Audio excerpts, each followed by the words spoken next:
amazing how nervous I get when I'm in the company of greatness. And the voice of Channel 7, who has been the voice of Channel 7 for as long as I can remember, joins us now. John Deeks, hello. Hello, Simon. Thank you very much indeed. It has been a long time. I've actually been at Channel 7 since 1977. Yes, without wanting to immediately drop the opposition into conversation, I always think, if I think of Channel 9, I think of Pete Smith. If I think of Channel 7, I think of John Deeks. Do you and Pete know each other? Are you friends? Oh, yeah, sure. Well, we know each other professionally, and we've been in each other's company occasionally, and we both sort of look at each other going, well, we survived. But Pete was very lucky because he had all those years of working at the heydays of Channel 9 in the variety era, and the only variety really I was able to get involved in was the Vizard shows back some 22 years ago now. Was that long ago? Yeah. I always know because I go on the age of children now. Let's see, Ben was born 22 years ago, so yeah, it was about 22 years ago. Okay, so you've got, how many kids have you got? Three. Three kids? We've got Ben, who's 22, Tim, who's 19, and Matilda, who'll be 10 later this month. Oh, beautiful. Lovely ages. It's great. And two of them are with driver's licenses and therefore pretty much out of your hair? Yeah, well, I have discovered that kids actually never get out of your hair. Yes. It just changes. I thought that, once they sort of left school, that it would be kind of easier, but in fact, I've now found out, as a lot of your listeners will know, that once they leave school, that's actually just the beginning. Yeah.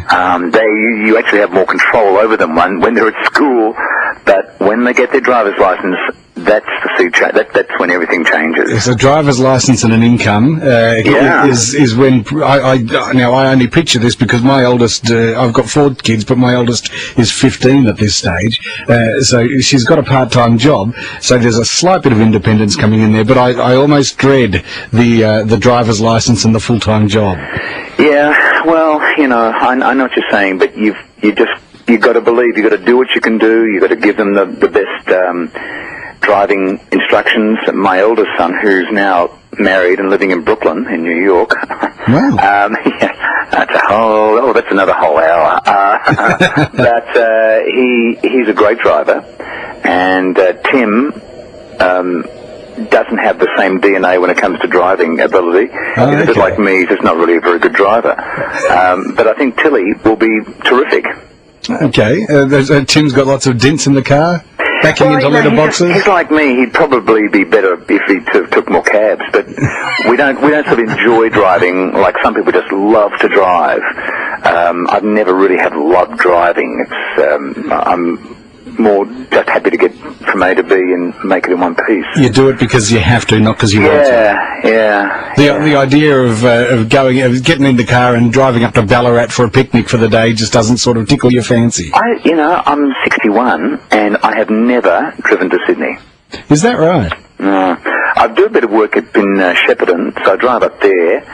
I never have. And I know plenty of people, and you would too, who will just drive to Queensland or drive to Sydney and think, well, that's good, we've got a car here. Eric Banner's a mate of mine, and he regularly jumps in the car and takes the kids up there, and he's got the car up there. Yeah, I've done it once. I wouldn't want to do it again, I think.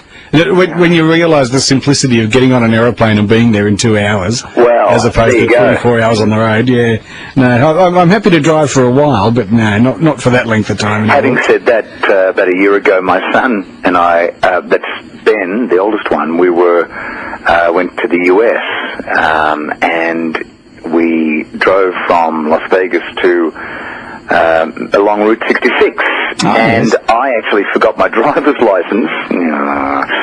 He had his, so he actually did all the driving, which was fantastic. Oh, lovely. So I could sort of look out the view and go, oh, look at that over there, and he'd say, yeah, right, whatever, But that was a fun drive. But but he's good, and he enjoyed the driving. Nice. All right, now let's get right back to. I love to go back as far as possible, and so my first question in these chats is usually, where did your parents meet? Do you know that story? I do. They met at the Singer Sewing Machine Company in London, where my mother was working and my father was a rep. for about 1920, and they met in London. My father was actually born in China. Yeah. My grandfather worked for a British company.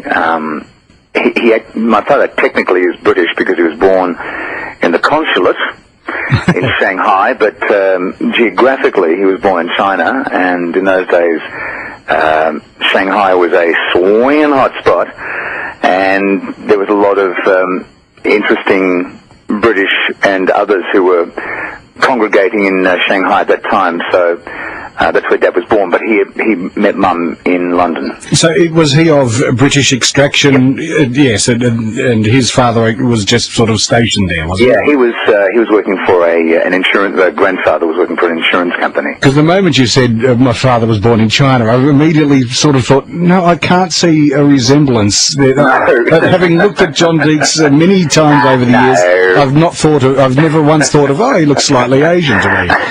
It's quite exotic, but no, from British stock.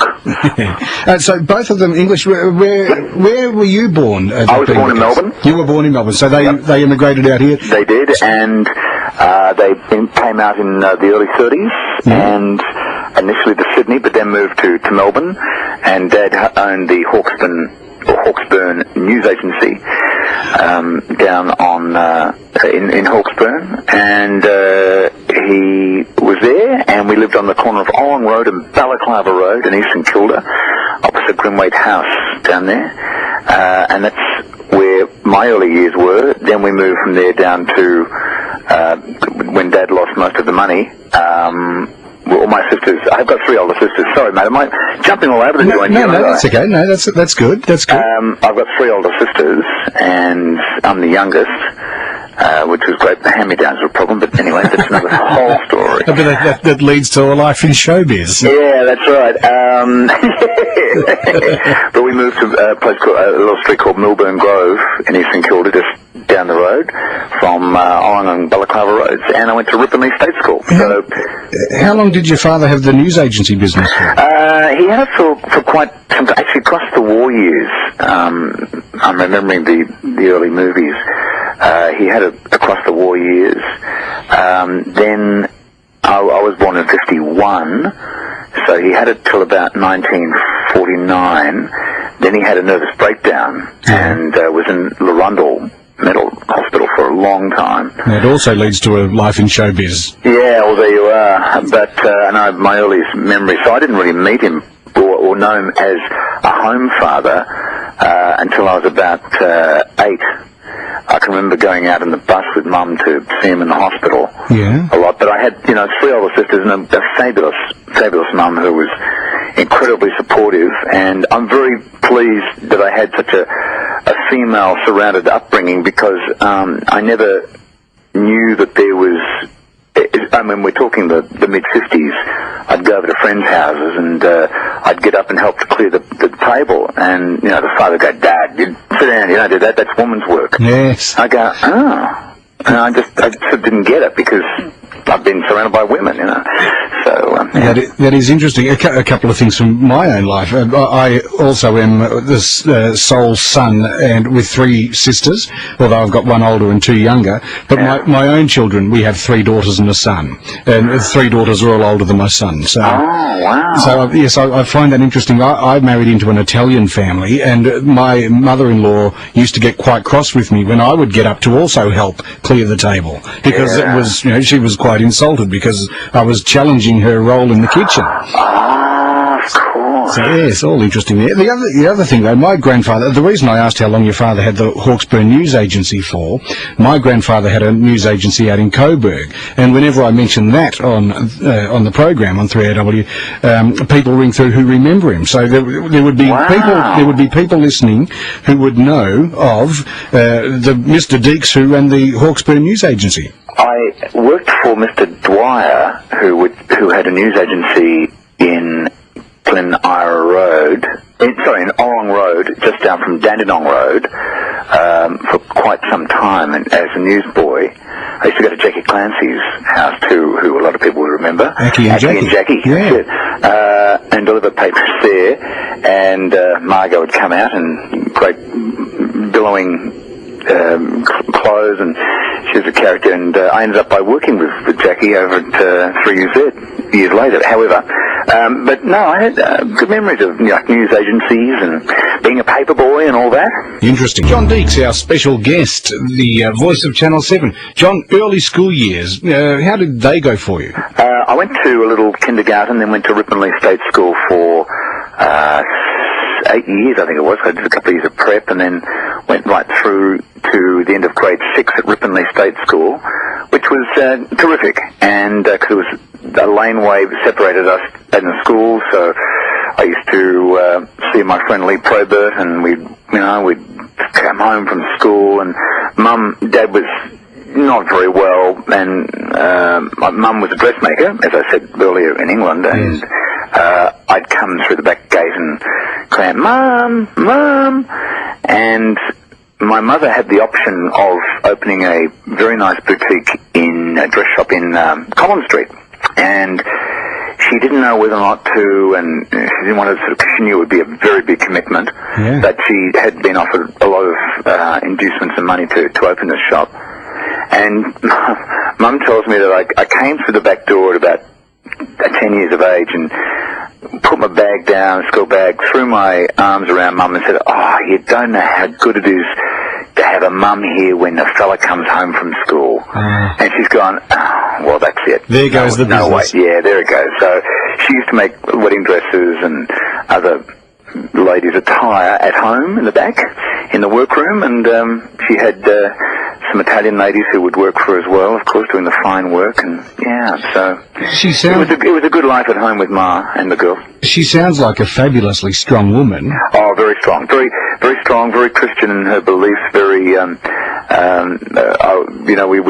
we would walk up to St Mary's Church of England, which is on Glenire Road, every Sunday, and we'd go up there, and I was a choir boy there, and as it turned out, I got married there, and my daughter goes to Shalford there as well now. And but she was a very strong woman, very strong beliefs. The stigma of mental illness on a family, of course, nowadays people are much more accepting of the fact that mental illness just happens and there's not any weakness in it. But back then, did you ever feel sort of outcast from any groups, or did your mother feel any pressure? I was pretty protected by the girls. I can remember some violence in the house, but not a lot, and I was protected from it, shielded from that by the girls. As I got older, I mean, look, Dad was never taught how to love. He was told by his mother that he wasn't wanted, and he was shunted off from, well, in Shanghai he had armors, maids looking after him constantly. He was shuffled off to boarding schools around the world, a lot of them in Australia. So he never knew parental love, and so therefore he found it very difficult to understand what that was about. The antithesis of the Italian family that which you speak, which is very tight, very family orientated, to the point of smothering on occasion. Yeah, that's right. To the point of sit down, I'll take the place. But so there was none of that, and he never understood really much about that. So he found it very hard to cope, and probably he should have been a teacher in a school, a Mr. Chips type situation. Yes. That would have been probably better for him. He found it pretty hard in the big wide world to cope. But getting back to your original question, no, I didn't notice much stigma. It was very odd going out to the hospital and seeing him there, and when he came home from hospital, he bought me an air rifle and something else as well. I can see it very clearly now. And I thought that was it in a bit. But as I got older and went into my mid-teens, and you start to rebel, and you're starting to stretch, and you challenge, he found it very hard to cope with that, as I did as well, when I was probably reaching out for some paternal direction. I had plenty of maternal, but I needed probably, some pretty solid paternal direction, and I never got any from him, so I was probably angry about that. Yeah. So now, moving on to secondary school. Yes, went to Caulfield Tech. Yes. Which was the very opening of Caulfield Tech, and I was the first inductees of that, and that was pretty bloody horrific, because I can remember the teachers going down to like a dump master and getting the linoleum that was the offcuts and choosing their straps. Oh, really? And they thought, oh, mate, this is it in a bit, you know. Such a fabulous array of beating instruments, which they would liberally exercise. I was never a good student. I suffered, not that it was known at that time, from dyslexia. Yeah. And I, therefore, and we're talking about 62 now at Caulfield Tech. So, you know, it really wasn't recognised, and certainly within the public system, there was no real desire to find out why isn't little Johnny learning very well. So there was a problem with that, and also Caulfield Tech had a catchment area of some very large lads, some of whom now, who were, a lot of them were destined to be panel beaters, railway shunters, or boxers or something, and I was quite a naive, protected species at home with the girls, so I was a very, very easy target for a lot of the bullies, and would spend most of lunchtime hiding in the toilet. That's all right. Hiding in the toilet and staying away from these brutes, who would, when they did capture me, would take great delight in beating the Sunday lunch out of me. That's not an uncommon thing I've found among people who do entertainment work as a child. Did you find do entertainment work as an adult? But as a child, did you find therefore that the best way to deal with the bully was to try and make them laugh? No. No. I've heard of that many times. No, I could run. Oh man, took about like Forrest Gump. Run, Forrest, run.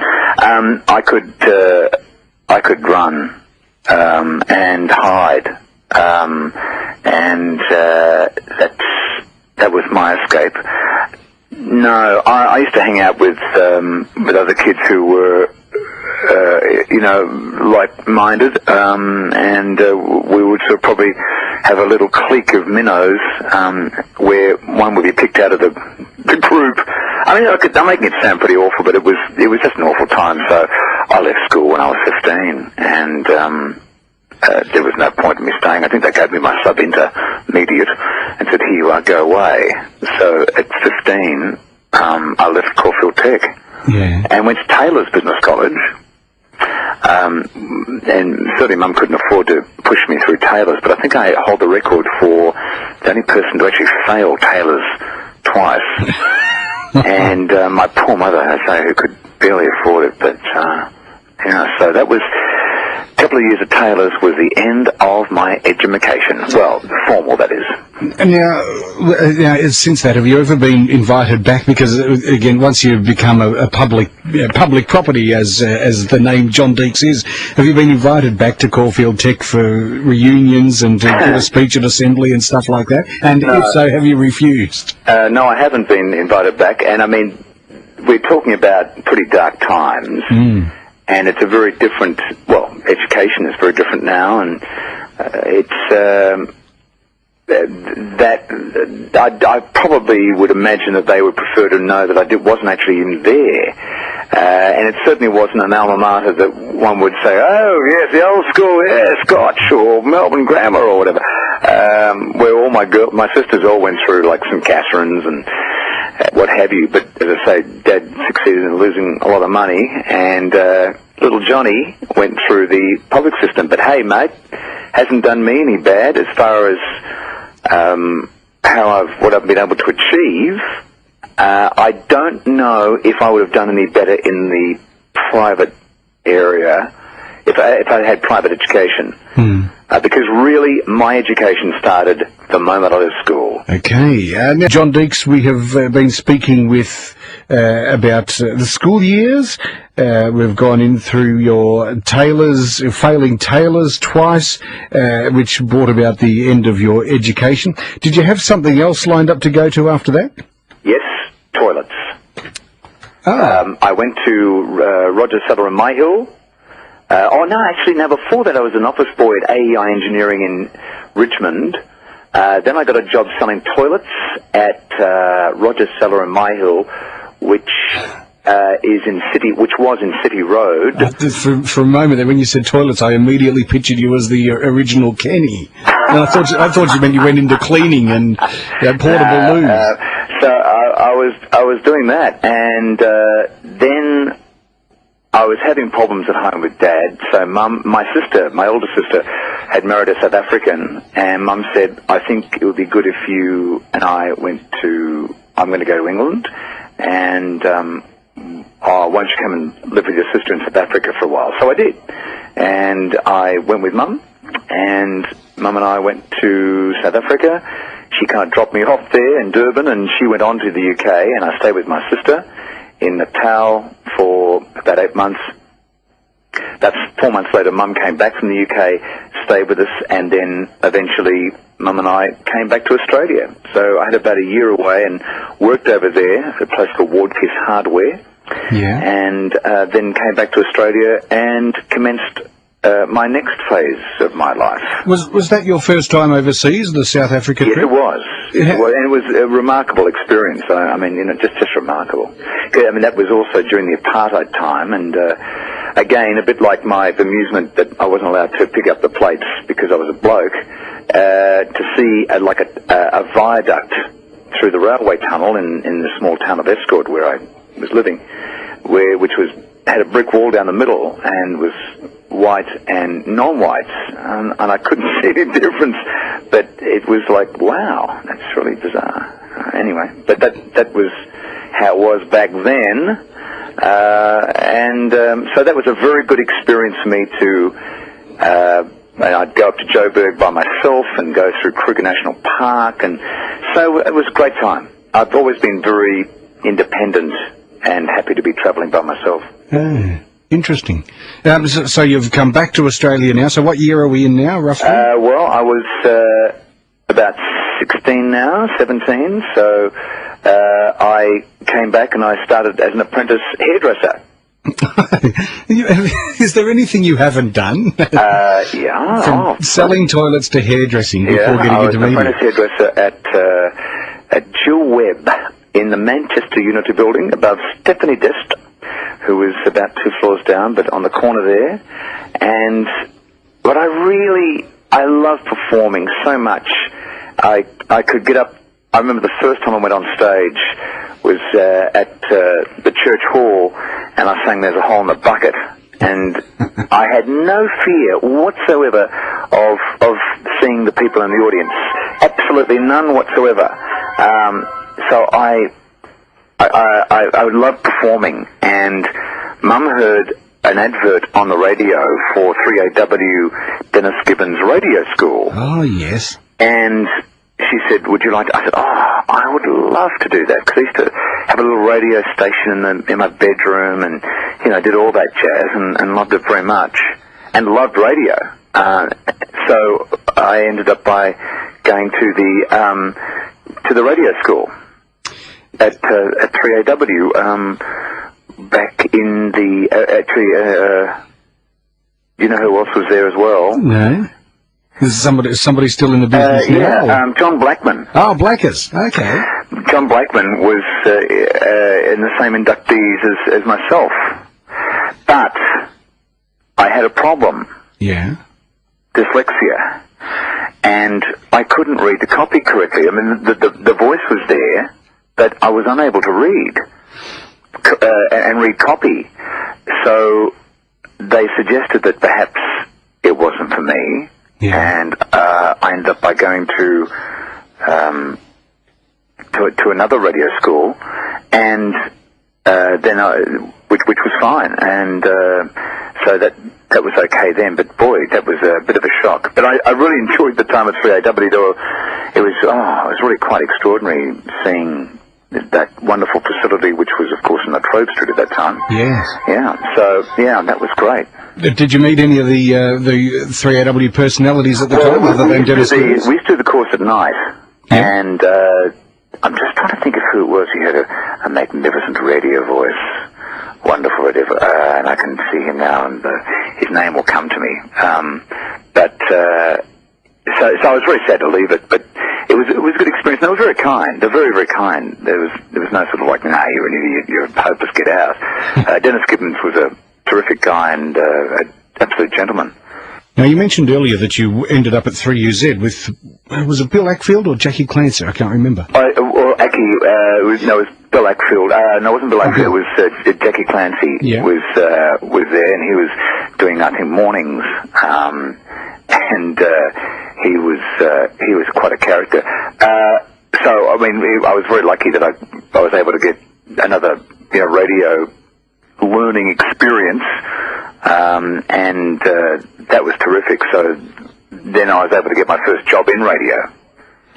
And that was at 3UZ? No, sir. No, it was 2RG in Griffith, in New South Wales, where at the tender age of 18, I got a job there doing nights, plus I was working on TV there as well, MTN, Channel 9 and 2RG. They were in the one building, and I got to work on both the TV and the radio, having never been in the business before, gone from the radio school directly to Griffith, having never been pretty much to country Victoria, country New South Wales before, and here I am, arriving on a Sunday night on the Flock of Friendship via Sydney, and I am in the middle of the country, and it was a pretty rugged place, as much as it was not very sophisticated, and here's this very green city boy turning up, and I was as green as English grass, and they thought, what have we got here? But anyway, I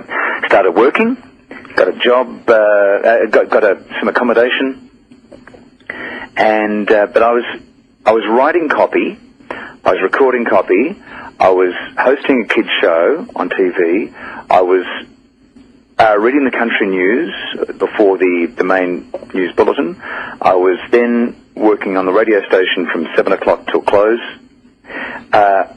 every day, and I had no experience whatsoever.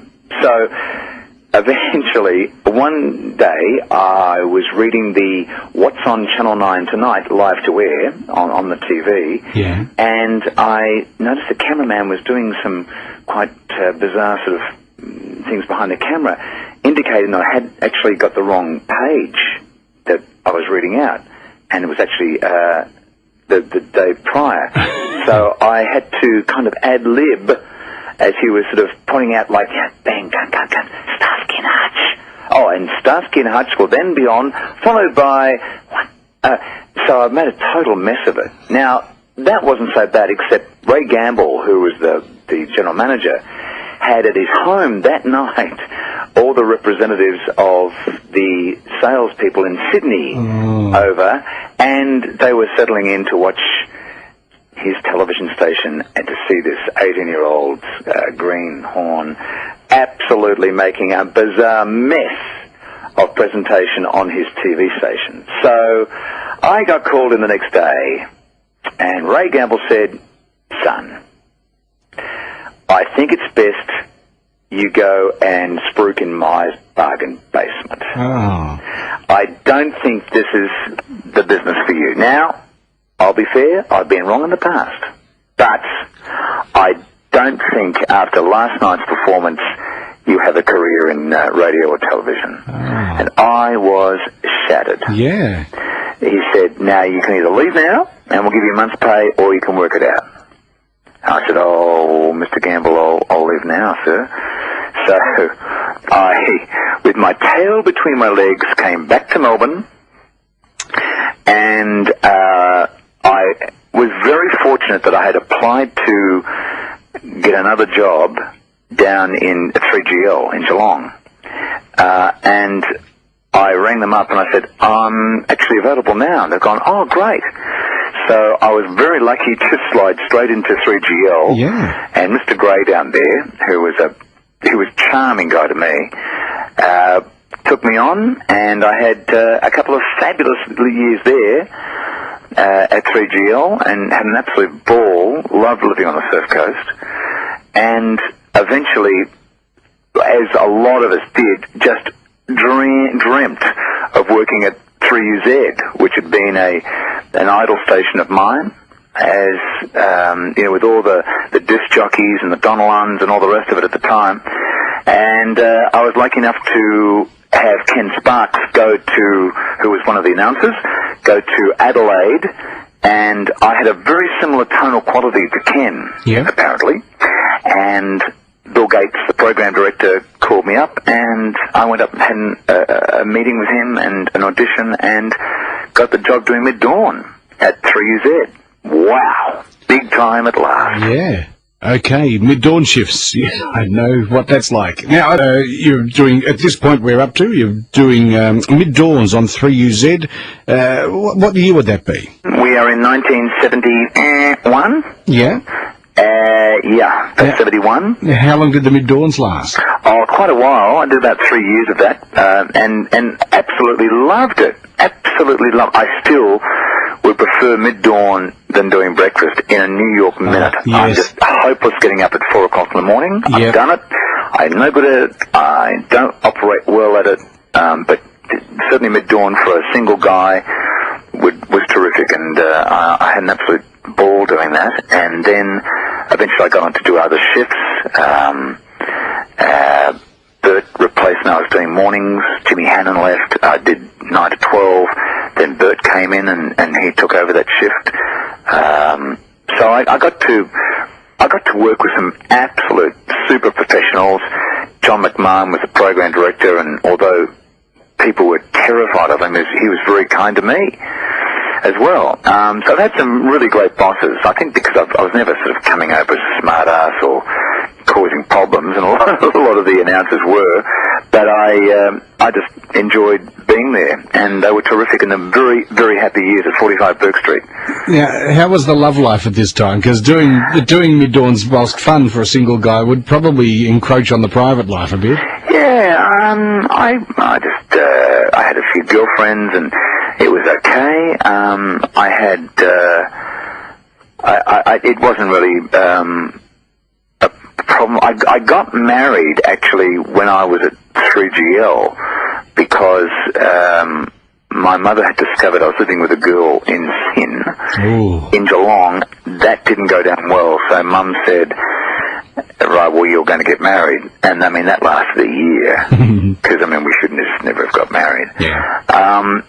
But so I was a single guy up in Melbourne, and then I met a girl called Sue Bell, who was working in the traffic department, not as in traffic, yes, as in commercials, but putting the commercials into the schedule, and we lived together for quite some time, and she was an absolute honey, and a terrific person.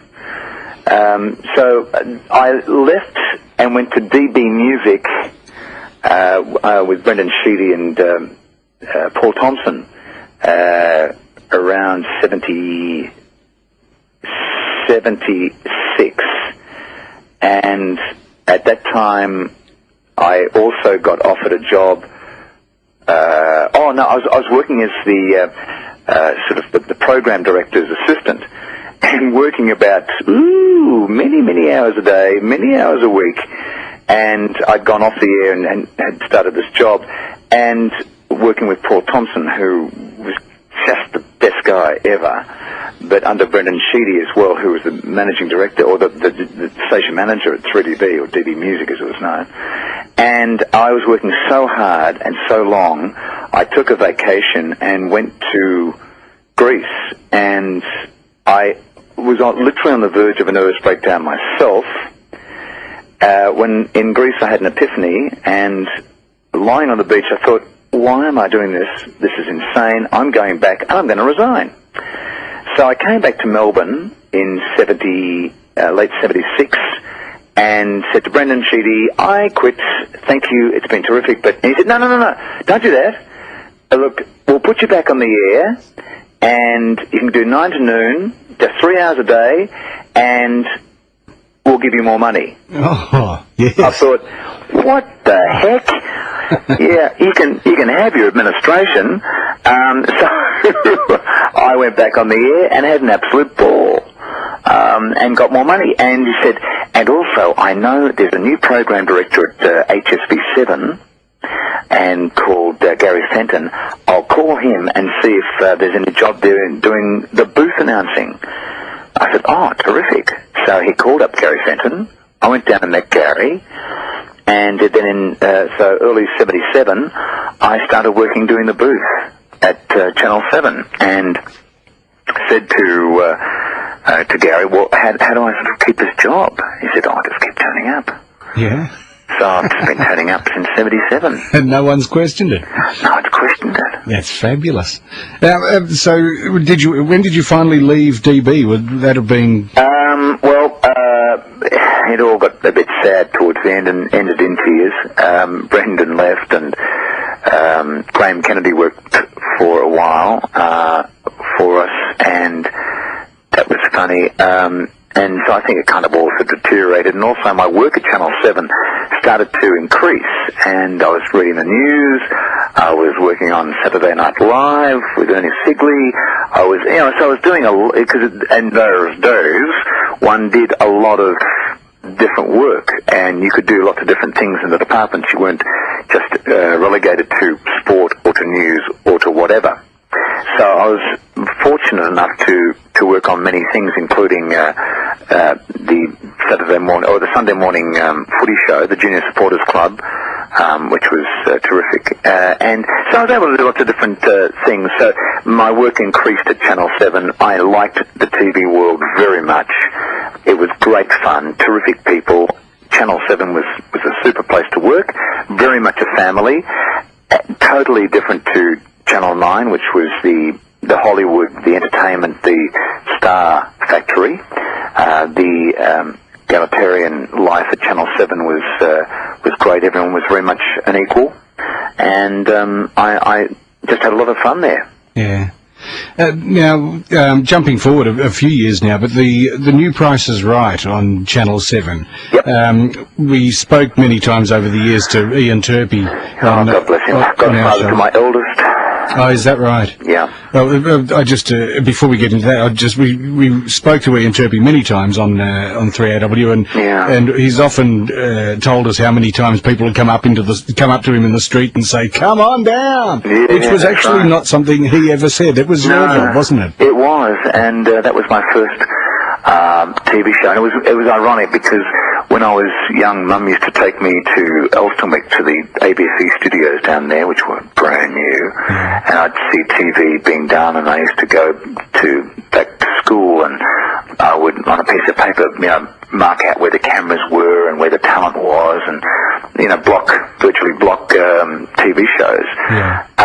And I also went to the Telly Theatre in Fitzroy, and that was the first time I saw Ian Turpey and Olivia Newton-John, and Ian was about 8 years older than I, so it was amazing to me to be able to work with somebody who I'd seen and who'd been part of entertainment in Australia in 1980 when we started doing the new Price is Right at Festival Hall.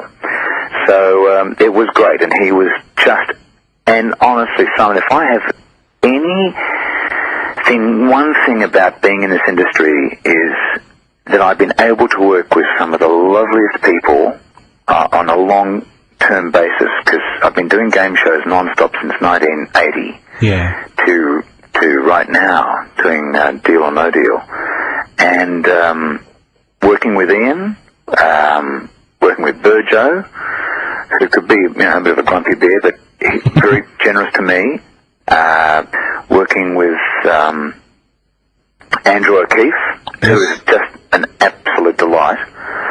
And just to be able to work with such nice people, Adriana and all the rest. Larry Emder, who I worked with on Wheel of Fortune as well.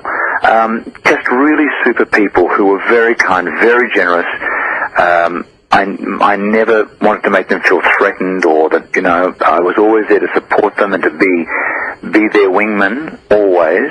And I've just been very, very fortunate, because I've heard some absolute horror stories about some people, and I know full well, as you do too, without naming names, that some people in the business have been extremely difficult to work with for whatever reason. But I have had a dream run with the talent that I've been able to work with. And have you ever had the urge to step out in front of the camera? We see you on Good Friday Appeal and things like that, where you often do spots. And for many years, I think you also did the Lotto. Yeah, but I hosted. It was quite bizarre, but Michael White, who was head of Grundle, one of the big guys at Grundy's, the production company, said, "You're coming up to Brisbane with me next week." Oh, yeah. What? And he said, "You're going to take over the Family Feud." I've gone, "Oh, what about the guys doing it?" And Rob Bruff. He said, "No, you're going to replace him." Oh. And Rob hadn't done anything bad, or hadn't sworn or upset any of the network, but they thought, "Oh, we'll just change hosts." And I know exactly where I was when I got a call from the Channel 7 executive saying, "I'd like to offer you the job." And I've gone, "Can I think about it?" And he's gone, "You what?" Whoever thinks about wanting to do that? And I said, "Well, I'm extremely happy doing what I'm doing. And the only reason I'd take it on was if I could keep my booth work." And they've gone, "You what?" I said, "Well, I want to keep the announcing, because if that falls over, I want to be able to keep doing that, because really that's what I prefer doing." Yeah. And yeah, righto. So anyway, that was when the Barcelona Olympics were about to start, and I hosted Family Feud for about 8 months, and it was okay. I didn't really, it was just another gig, nothing more, nothing less. I didn't see it as something that could happen. But anyway, and then of course Barcelona Olympics happened. They had to cut back, so Gary Rice, who was in charge of the network at the time, said, "Oh, we'll stop doing that show now." And so suddenly the show stopped. It just ended. And it just ended. And so I went back to the booth, and I went back to Wheel of Fortune, which had been going along, and there you are. Ah. Now, John, you're talking about Wheel of Fortune just before the break. How did you get that gig? The poor guy who was doing it at the time in Adelaide, that's the voiceovers and warm-up, was on his roof cleaning out gutters, fell off the roof. Oh, really? And they called me, and went over to Adelaide, and they said, "Oh, I'll only be for 2 weeks," and ended up by doing it for 20 years. Oh, that's a good stint. Yeah, so it's funny, isn't it? Just funny how things work out. Now, so you would have been married by this time? Yeah, so I got married, and it was, we were having our first baby, and I just bought a new car when they cancelled the show, and it was all a bit ordinary at that time, but Channel 7 was really starting to kick on with doing things like Tonight Live was about to start. We had an unhappy time with doing the Bert Newton show, which was a midday show up against Ray Martin, which was never going to work, and it didn't, and that was very unhappy for Bert, and very unhappy for the network as well. However, just after that, in 1981, I think, was the beginning of Tonight Live, and the Steve Izard Rise and Rise, and we were doing, because there was also the comedy shows that he was doing as well with Andrew Knight and Major Shabansky and all that crew. And Tonight Live was an absolute joy to work with, like Mike McCall-Jones, yes, all those greats. And you know, especially when it was live back in those days, it was extraordinary. And that's where, coming back to what we were talking originally about Pete Smith, my envy of him being able to work on those wonderful variety shows, all those people coming through, and it was great. So that was good fun. So we had our first baby, and we did Tonight Live in London. We went to London to do it, and I remember now, we were, Ben was about 2 years old, and my oldest, so that was 20 years ago. And then we had another little boy, Timmy, and that was 19 years ago. Yeah. Now, so you're at Channel 7 for all of these years since the mid-70s. Yes, and now part of that you were also doing the 3DB stuff. So once the DB stuff finished, you were at Channel 7 all these years. Have you done anything outside of 7 as well? Has the announcing been able to you say, oh, we record those shows on a Monday, Tuesday, I've got Wednesday, Thursday free to do something else? No, really. As it stands now, and I haven't.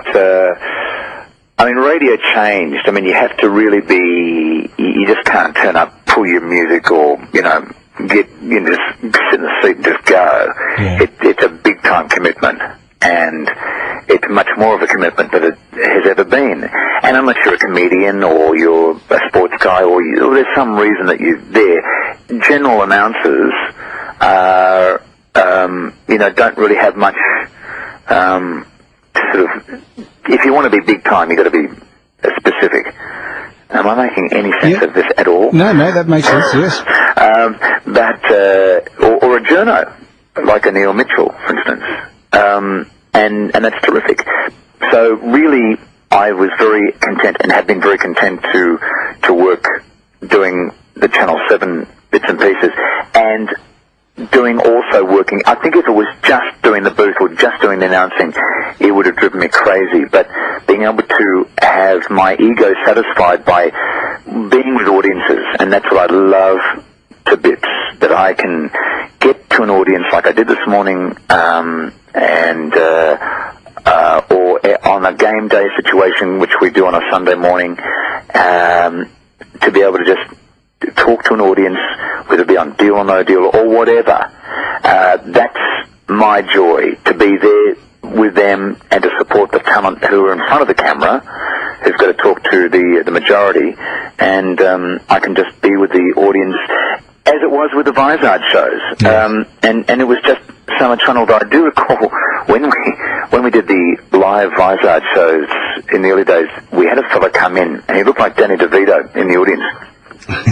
And he had sort of his buttons undone down to his belly button and had all his gold chains, and he had one of those sort of raucous laughs. And do you know somebody who has a laugh that makes everybody laugh at that laugh, and they laugh because they know they've got that laugh? And yes. So anyway, this guy had one of those kind of laughs. It was very distinctive, and he was sitting up in the corner.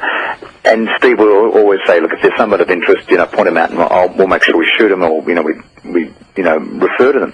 So we kept referring to this guy, taking shots of this guy, and you'd see the audience looking up at him and laughing at him, and then he would laugh as well.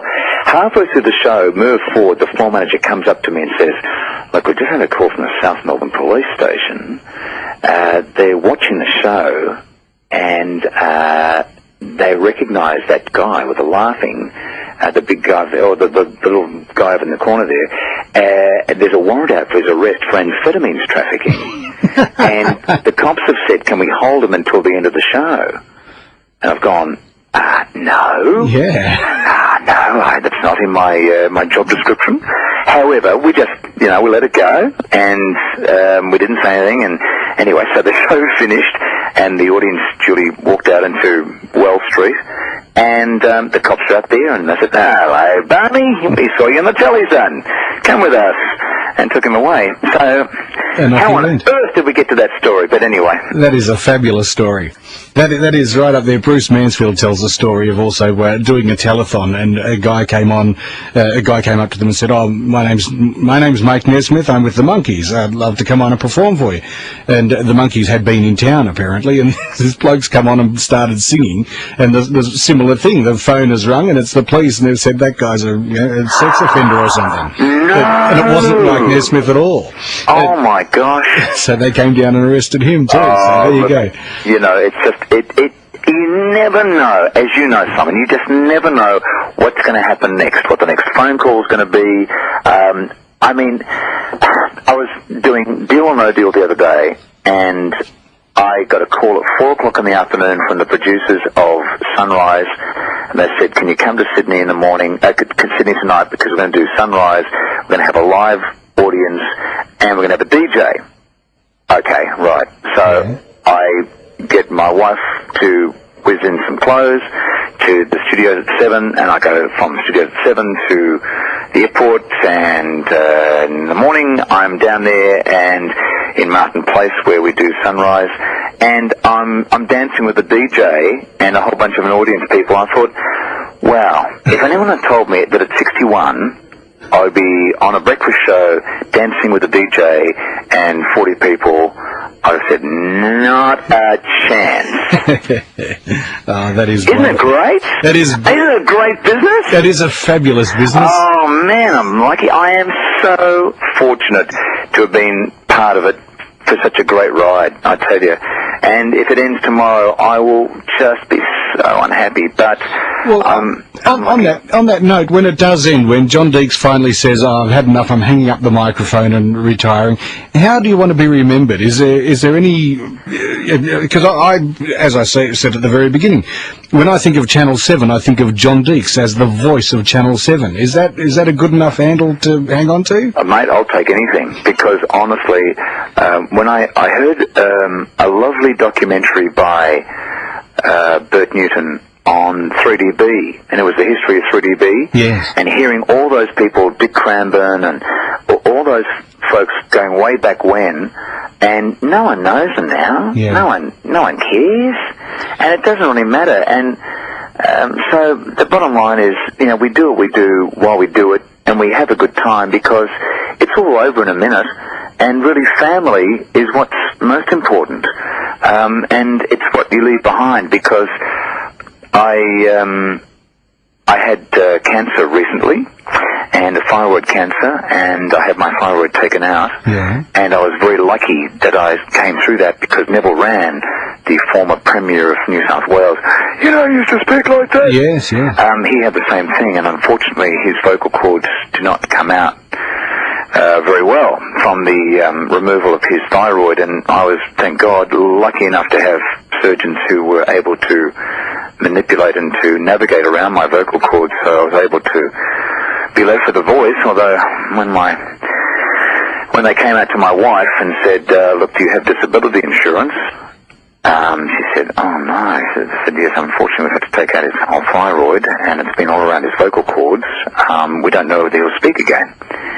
And we'll know when he wakes up or comes out of the anaesthetic whether or not he will talk. Wow. So this was 3 years ago, and Mandy, when I came out of the anaesthetic, she said, say something.